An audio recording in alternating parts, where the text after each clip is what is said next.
Study IQ IAS, आपका selection हमारा mission. नमस्कार दोस्तों, बहुत बहुत स्वागत है आपका हमारे आज के इस बेहद विशेष और बेहद संवेदनशील विश्लेषण में। साथियों, जब आप एक शब्द सुनते हैं कॉरिडोर, तो आपके दिमाग में क्या आता है? काशी विश्वनाथ कॉरिडोर, महाकाल कॉरिडोर, यानी कि संस्कृति, विरासत और आस्था को जोड़ने वाला मिट्टी पत्थर का एक दृश्य रास्ता। लेकिन क्या हो अगर मैं आपसे यह कहूं कि भारत के सबसे संवेदनशील, सबसे स्ट्रेटेजिक और सबसे नाजुक इलाके में एक ऐसा कॉरिडोर एक्टिवेटेड है जो बिना किसी पत्थर से बने हुए एक सोचे समझे जियो स्ट्रेटेजिकल ब्लूप्रिंट से बनाया गया है। एक ऐसा अदृश्य गलियारा जिसका मकसद सिर्फ पूजा पद्धति को बदलना नहीं है, बल्कि देश के सीमावर्ती इलाके की डेमोग्राफी को हमेशा हमेशा के लिए बदल देने का है। Welcome to the geopolitical chess of the north east India. Today we are going to decode the Jesus corridor. साथियों, हाल ही में एक वरिष्ठ पत्रकार का एक ओपिनियन पीस आता है और सुरक्षा के बंद कमरों में दबी हुई बहस एक बार फिर से हेडलाइंस में आ जाती है। लिबरल इकोसिस्टम कहेगा यह सिर्फ एक नैरेटिव है, सिर्फ एक राय है। But as I always say दोस्तों, in politics and geopolitics nothing happens by accident. अगर कोई इसे महज थ्योरी कह रहा है तो वो या तो बहुत मासूम है या फिर उस बड़े इकोसिस्टम का हिस्सा है जो इस पूरे गालमेल को छिपाना चाह रहा है। जरा ध्यान से अब इस मैप को देखिए दोस्तों। इस मैप में जब आप देखेंगे तो आपको नॉर्थ बंगाल से शुरू कीजिएगा। नॉर्थ बंगाल से लेकर के असम के बोडो एरिया में जाइए, बोडो टी गार्डन्स में जाइए और वहां से होते हुए अरुणाचल प्रदेश तक जाइए, सिक्किम को भी इंक्लूड कीजिए। जब आप इन डॉट्स को कनेक्ट करते हैं तो भारत के सिर पर एक कॉन्टिन्यूअस बेल्ट दिखाई देती है। ये पूरी बेल्ट देखिए दोस्तों, ये जो पूरी कॉन्टिन्यूअस बेल्ट दिखाई दे रही है, यहां पर भारत के सिक्योरिटी सर्कल्स में अब इसी बेल्ट को कहा जा रहा है, अनऑफिशियली कहा जा रहा है, जीसस कॉरिडोर। अब इसके ठीक नीचे क्या है, जरा ध्यान से देखिए दोस्तों। इसके ठीक नीचे है चिकन नेक, यानी कि सिलीगुड़ी कॉरिडोर। मात्र 22 किलोमीटर चौड़ा एक रास्ता, एक पतली सी जमीन की पट्टी जो पूरे नॉर्थ ईस्ट को बाकी भारत से जोड़ती है। अब जरा इस क्रोनोलॉजी को समझिएगा कि अगर इस चिकन नेक के चारों तरफ की डेमोग्राफी को पूरी तरह से बदल दिया जाए दोस्तों, तो क्या कभी भी किसी संभावित इंटरनेशनल कॉन्फ्लिक्ट के समय भारत के खिलाफ कितना बड़ा लेवरेज तैयार किया जा सकता है। और यह एक सिस्टमेटिक प्लानिंग से हो रहा है। डेटा देखिए, क्योंकि दोस्तों data don't lie and the numbers don't have emotions. जरा इन आंकड़ों को ध्यान से देखिए। अरुणाचल प्रदेश, जहां पर क्रिश्चियन आबादी थी 4.3% 1971 में, 2011 के सेंसस और उसके बाद से ये 18 से 30% तक कई जिलों में बढ़ चुकी है। नागालैंड, जहां पर 0 हुआ करती थी, वो हो गई है 87% से ज्यादा। मिजोरम, वहां पर भी 87% से ज्यादा। मेघालय, वहां पर भी क्रिश्चियन पॉपुलेशन हो गई है 70% से ज्यादा। और असम के टी गार्डन बेल्ट में 3.7% 2001 में हुआ करती थी, जो अब बढ़कर हो गई है 4.5%। अरुणाचल में जहां स्थानीय जो इंडिजिनस फेथ हुआ करता था वो था, उसे सिस्टमेटिकली पूरी तरह से रिप्लेस किया जा चुका है। असम के ट्राइबल बेल्ट्स हों या टी गार्डन्स हों, वहां के वर्कर्स के बीच पूरे के पूरे पॉकेट्स का ताना बाना बदल दिया गया है। लेकिन दोस्तों, ये कहानी सिर्फ नॉर्थ ईस्ट तक सीमित नहीं है। इसका एक और लिंक देखिएगा, और इसका एक और लिंक जुड़ता है पंजाब से। इस पूरे तंत्र ने पंजाब के रूरल बेल्ट में एक बिल्कुल नया और खतरनाक ऑपरेशनल मॉडल खड़ा कर दिया है। 2011 के सेंसस में पंजाब में आधिकारिक तौर पर केवल 1.2% क्रिश्चियंस हुआ करते थे, और आज के ग्राउंड सर्वे के एस्टिमेट्स के हिसाब से ये 7 से 8% तक पहुंच गए हैं। तरन तारन में 102% के आसपास, अमृतसर में 194% के आसपास और जालंधर में 260% के आसपास एबनॉर्मल ग्रोथ हुई है क्रिश्चियनिटी में।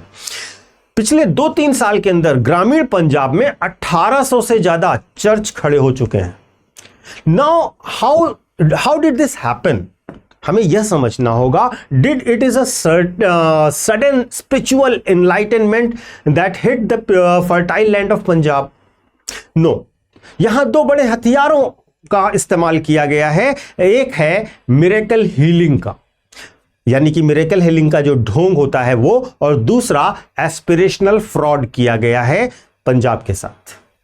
पंजाब के युवाओं के साथ एक परसेप्शन गेम खेला गया और कि अगर आप कन्वर्ट होते हैं तो आपको कनाडा, यूके और यूरोप का वीजा मिलेगा और वहां रिलोकेट होना आपके लिए आसान हो जाएगा। आस्था को सीधे सीधे इमिग्रेशन के टिकट की तरह इस्तेमाल किया गया है। अब समझिए इस पूरे गेम का पैटर्न बदला तो बदला कैसे। दशकों तक जब देश में भुखमरी और घोर गरीबी हुआ करती थी, तब इन मिशनरीज का एक क्लासिकल मॉडल हुआ करता था, चावल की बोरी का नैरेटिव। एक बोरी चावल या बेसिक एजुकेशन का लालच दिया और पूरे के पूरे वनवासी परिवार को कन्वर्ट कर दिया क्रिश्चियनिटी में। लेकिन आज का भारत बदल चुका है। जब से ब्लॉक लेवल तक पब्लिक डिस्ट्रीब्यूशन सिस्टम मजबूत हुआ है, 80 करोड़ लोगों को मुफ्त राशन मिल रहा है और वेलफेयर स्कीम्स सीधे गरीबों के बैंक अकाउंट्स तक पहुंच रही हैं डीबीटी के थ्रू, तब से यह राशन वाला धंधा लगभग ठप हो गया है। अब खाने के नाम पर किसी भारतीय को बहलाना काफी मुश्किल हो गया है। लेकिन अब उन्होंने क्या किया? अब उन्होंने अपनी दुकान का रंग रूप बदल दिया है। जब चावल काम नहीं आया तो उन्होंने हीलिंग फसाड और साथ ही साथ हाई एंड इकोनॉमिक स्कॉलरशिप का ढोंग शुरू कर दिया है। कैंसर और क्रॉनिक बीमारियों से पीड़ित भोले लोगों को चमत्कार के नाम पे फंसाया जा रहा है। द टिमोथली इनिशिएटिव जो है, ऐसी संस्थाएं एडवांस्ड थियोलॉजिकल स्टडीज के नाम पर बड़े बड़े पैकेजेस और इंटरनेशनल स्कॉलरशिप का लालच देकर नए सिपाही खड़े कर रही हैं। अब बात करते हैं इस पूरे कन्वर्जन नेटवर्क के सबसे डेंजरस और सबसे कनिंग चेहरे की, जिसे सुरक्षा विशेषज्ञ कहते हैं द सिपाही सिस्टम, यानी कि क्रिप्टो कन्वर्जन। ग्राउंड पर ये लोग भोले भाले वनवासियों और हमारे SC/ST समुदाय के भाइयों को कन्वर्ट तो कर देते हैं, लेकिन उन्हें चर्च का हिस्सा भी बना लेते हैं। महत्वपूर्ण क्या है वो करते हैं? वो वॉच करते हैं केयरफुली और देखते हैं, और उसके बाद उनका धर्म परिवर्तन ऑफिशियली पेपर पर कभी रजिस्टर नहीं करते। क्यों? यह जानबूझकर किया गया एक कानूनी फ्रॉड है, ताकि भारत के संविधान और रिजर्वेशन सिस्टम को बाईपास किया जा सके। ऑन पेपर ये लोग आज भी अपना पुराना हिंदू नाम और अपना ओरिजिनल कास्ट या ट्राइब का आइडेंटिटी सर्टिफिकेट कैरी करते हैं। उसके बाद as a result there is a double dip fraud.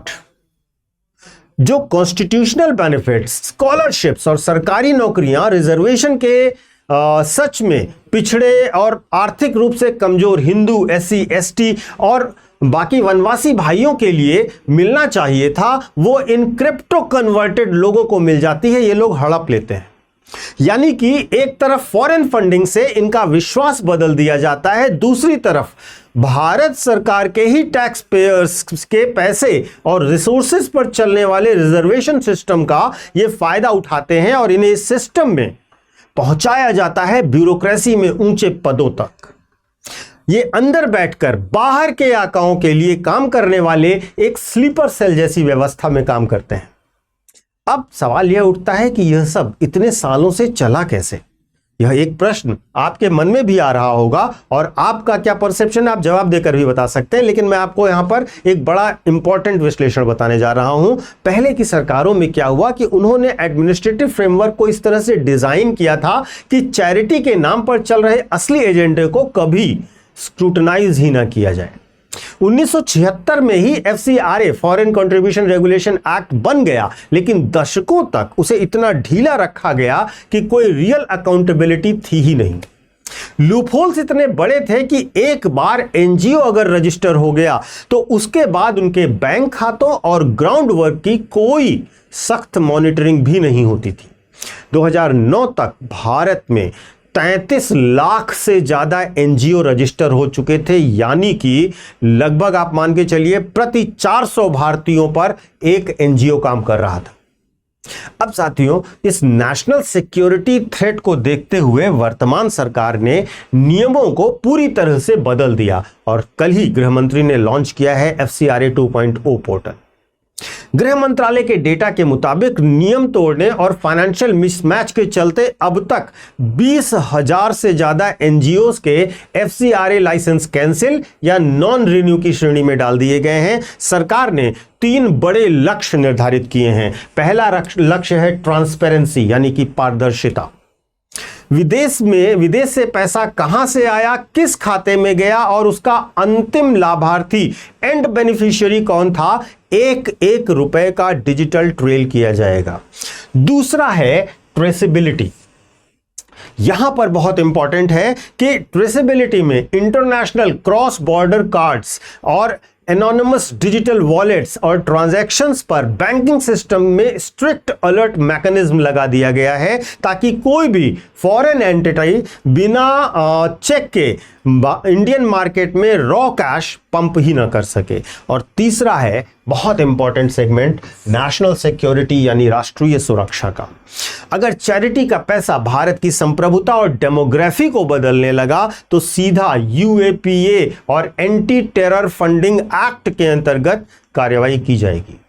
तो दोस्तों, अंत में अगर हम बात करें तो सबसे बड़ा सवाल क्या है, आखिर यह जीजस कॉरिडोर भारत के लिए इतना बड़ा खतरा है क्यों?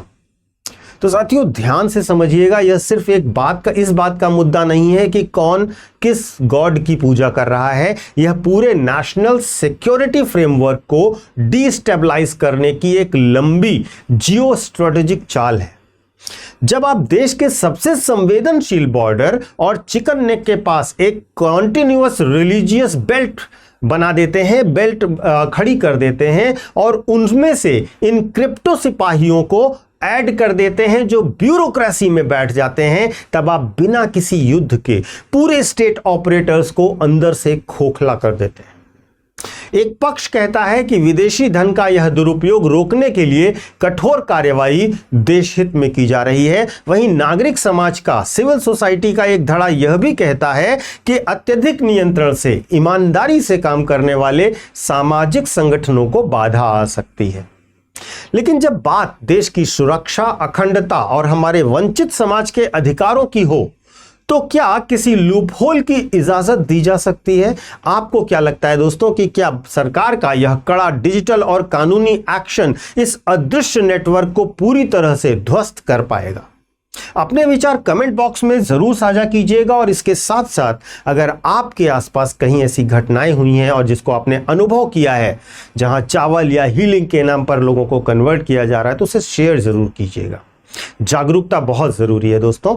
अब मैं आपको एक छोटा सा अनाउंसमेंट देना चाहता हूं। जो बच्चे यूपीएससी की तैयारी करना चाहते हैं, अगर उनका लक्ष्य 2027, 2028 या 2029 है तो वो हमारे नए बैचेस से जुड़ सकते हैं। अभी खास बात यह है कि 2 दिन के लिए हमारा एक विशेष ऑफर एक्सटेंड कर दिया गया है बच्चों की बहुत मांग पर।